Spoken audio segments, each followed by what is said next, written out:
Okay, let's start class. We're continuing the United States-Iran war. As I've said in the previous class, the United States will invade Iran. We don't know when. It might be 2 years from now. It might be 6 years from now. Okay, but eventually it will happen. And in today's class, I want to go over some of the reasons why the United States will invade Iran. And I believe that there'll be 3 major reasons, okay? The first major reason is the United States must defend its empire. Second major reason is that the United States will be pressured by its allies, mainly Saudi Arabia and Israel, into invading Iran. And the third reason is the Israel lobby, okay? So in today's class, I want to explain to you what the Israel lobby is. But first, I need you to understand what Christianity is, okay? So remember that Christianity, it's a religion about a man, Jesus, who we know very little about, okay? We think that he was born in 4 BCE, and then he died in 31 CE, Common Era. We know that he is from a place called Galilee. We know that the Romans crucified him. And that's about it, okay?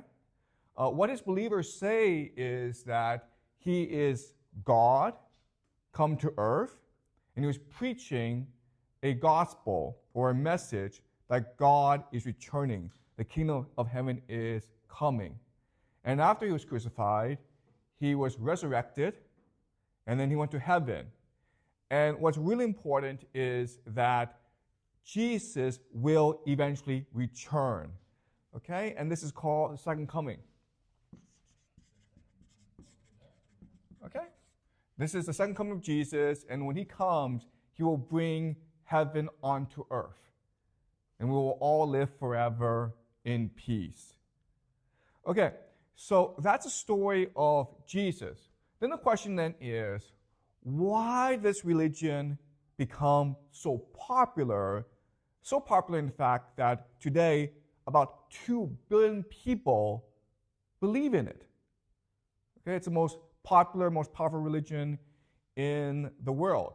And at first, the appeal of Christianity is that it was a revolutionary religion that promised a better world to the world's oppressed.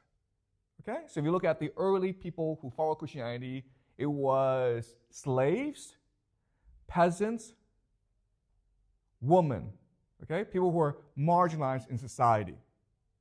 And the idea of Jesus is that a better world is coming where everyone will be equal. Okay, the meek shall inherit the earth. So if you think about it, Christianity is appealing because what it is, it's a free lottery ticket. Okay, does that make sense? It's a lottery ticket. It costs you nothing, and hey, if it's right, then you go to heaven. Okay, so at first, Christianity was an extremely revolutionary religion, and its basic characteristics in the beginning were it was revolutionary, it was egalitarian, and it was anti-authority. And so these individuals who before were outcast in society, okay, like criminals, Jesus promised hope, salvation, and redemption, okay? So before, if you were a criminal, there was really no way for you to redeem yourself in society. And Jesus is the promise of your salvation and redemption, okay? And that's why it was so appealing to a lot of people. It became so popular that it became the official religion of the Roman Empire. Now, there's a problem, okay? Because remember, Christianity is a revolutionary, egalitarian, and anti-authority religion. And now, it's become an empire. So, they had to develop new theories to reinvent Christianity as an establishment religion.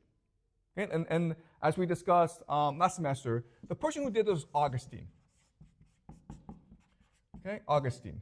And remember that last semester we read City of God and Confessions. And City of God and Confessions, it's really to adapt Christianity as an establishment religion, to reduce its revolutionary nature. Okay? So is this all making sense to you? And one problem that Augustine had was the idea of a second coming, okay? That the world will end. He had a major problem with this idea for many reasons, okay? But the first reason is that, if the world's going to end, why do we have to do anything? Why can't we just drink and party and play video games every day, right? What's the point of working? That's the first problem, right? The second problem is, well, why is Jesus coming back? It's because the world sucks, right? Well, who's in charge of the world? The Catholic Church is in charge of the world. You understand? So Jesus is coming back to destroy the authority of the Catholic Church. That's not good. All right? So for many reasons, Augustine basically said, okay, second coming, don't worry about it. Okay? Jesus will come back whenever he wants to come back. But before he comes back, we, the Catholic Church, will take care of everyone, okay? All right, so why is this important? This is important because from Augustine onwards, we've had divergent understanding of what the second coming means, okay? For people who believe in the second coming, the term we use is premillennialism. Premillennials, okay? Because the second coming promised 1,000 years of peace. Okay, premillennialism is this, okay? Pre means before, right? So when Jesus comes back, he will give us 1,000 years of peace and prosperity. Okay, do you understand? Before he comes back, okay? When he comes back, he will give us 1,000 years of peace and prosperity. And what Augustine said is, no. That 1,000 years is just a metaphor. It's not actually going to happen. In fact, it's already happened because the Catholic Church is giving us this 1,000 years of peace and prosperity. Okay? So he's called a millennialist, which means no, okay? That 1,000 years is just a metaphor. It's not going to really happen, okay? So that's the second big idea.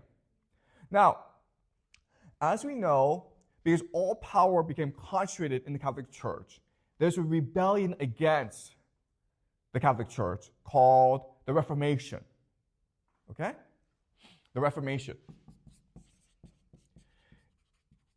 And the idea of the Reformation is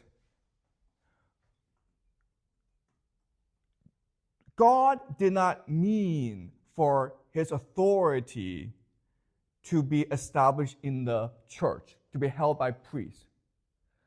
God is meant to speak to all of us through the Bible. Okay, so what the major difference between the Catholic religion and the Protestant religion is Catholics are not allowed to read the Bible. They don't read the Bible. Whereas Protestants must read the Bible. They must seek meaning and guidance from their interpretation of the Bible. Okay? And because of the Reformation, you now have thousands, tens of thousands of different religions spawning up, okay? Does that make sense?